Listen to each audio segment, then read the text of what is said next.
The air is thick with the stench of decay, and a figure in a hooded cloak looms over you. Their face hidden behind a beaked mask, eyes glinting through glass holes. You're lying on a straw mat, fever burning your skin, and the last thing you hear is the rasp of their breath as they lean closer. This is 14th century Europe, and you're in the care of a plague doctor. But this isn't healing. It's a descent into a nightmare you were never meant to survive. I'm about to pull back the veil on a truth so dark, it's been buried under centuries of myth. Stay with me, because what you're about to learn will haunt you. Don't forget to subscribe, like, and comment to join me down this rabbit hole. You're not in a hospital. You're in a world where the Black Death, raging from 1347 to 1351, killed up to 50 million people, half of Europe's population. You're one of the unlucky ones, struck by fever, your body marked by swollen, blackened buboes. The plague doctor arrives, not as a savior, but as a specter. These weren't modern physicians. They were often untrained, desperate men, barbers, butchers, or failed scholars, hired by towns to treat the dying. Their iconic masks, with long beaks stuffed with herbs, weren't for protection. They were to block the smell of death. You're lying there, shivering, as this figure in waxed robes and leather gloves hovers over you. They don't know what causes the plague. Nobody did. They blamed miasma, bad air, or God's wrath. Your life depends on their guesswork, and their tools are crude. A lancet, a jar of leeches, a vial of foul-smelling liquid. In Venice, plague doctors like Matteo D'Angelo were paid to isolate the sick, not cure them. You're not a patient. You're a problem, a walking curse. The moment you showed symptoms, your neighbors turned on you. And now you're at the mercy of a system that doesn't understand the disease tearing through your body. Let's talk about the treatments. The plague doctor kneels beside you, his mask's beak casting a shadow across your face. He pulls out a blade to cut open your buboes, those pus-filled swellings in your groin or armpit. No anesthesia, just a rusty knife and a prayer. In Florence, records from 1348 describe doctors lancing buboes, believing they were purging poison. The pain is excruciating, and infection is almost certain. If that doesn't work, he might apply a paste of crushed herbs, pigeon feathers, or even human excrement, thinking it'll draw out the disease. A 14th century physician, Gentile de Foligno, recommended rubbing the sick with onions and garlic. It did nothing but mask the stench. Or maybe he'll bleed you, slicing your veins to balance your humors. You're already weak, but they drain you further, believing it's science. In Paris, surgeons bled patients until they fainted, thinking it cleansed the body. You're fading, your vision blurring, as the doctor mutters Latin prayers, his hands slick with your blood. This isn't medicine. It's ritual, a desperate dance with death. And the truth? Most plague doctors didn't expect you to live.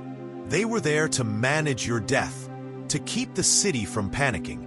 Now, picture the isolation.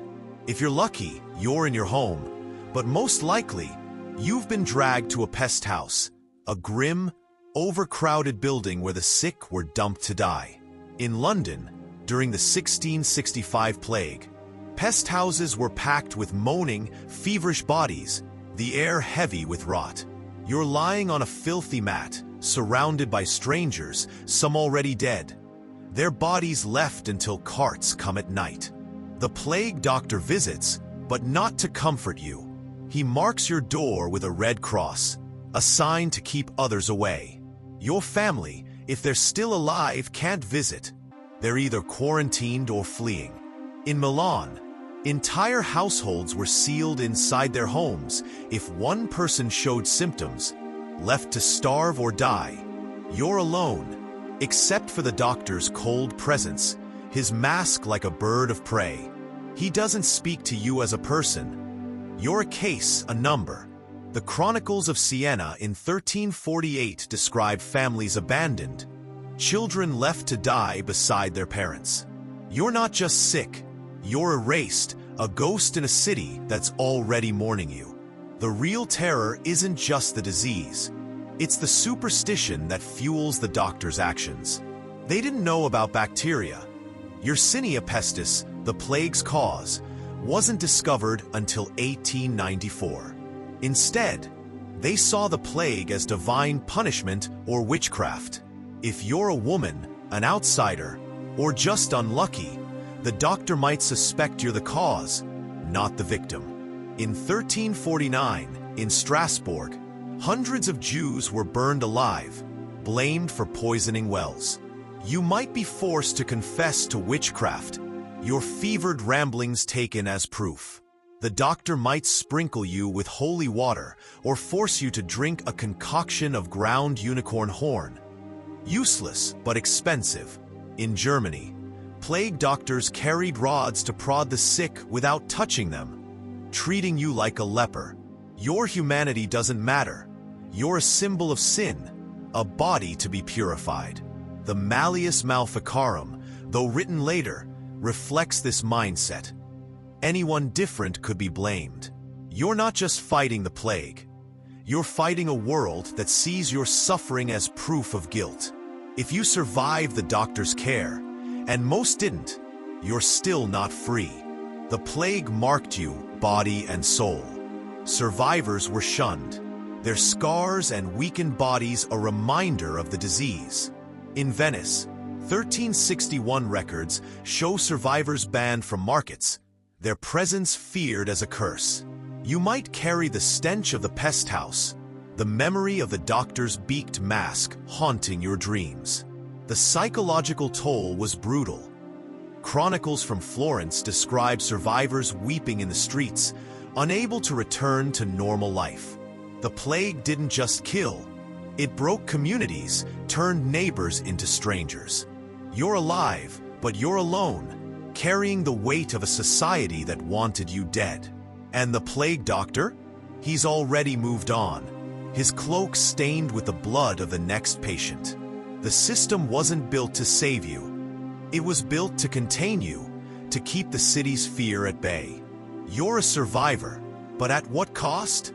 Here's the secret they don't tell you. The plague doctor wasn't a hero. He was a product of a broken world. A man cloaked in fear and ignorance, wielding tools that did more harm than good. The Black Death wasn't just a disease. It was a mirror, showing humanity's desperation, its cruelty, its need to blame. Between 25% and 50% of Europe died, and the plague doctors were powerless, their masks and robes a costume to hide their helplessness. You wouldn't survive a day in their care because their care wasn't about healing. It was about control, about keeping the living from revolting against the dying. This isn't just a story of the past. It's a warning for today. What happens when fear overrides reason? When we trust masks instead of truth? You're standing in that pest house, staring into the glass eyes of a beaked mask, knowing you're already lost. Ask yourself, what are we still blind to? Subscribe, like, and comment to keep uncovering the secrets they didn't want you to know.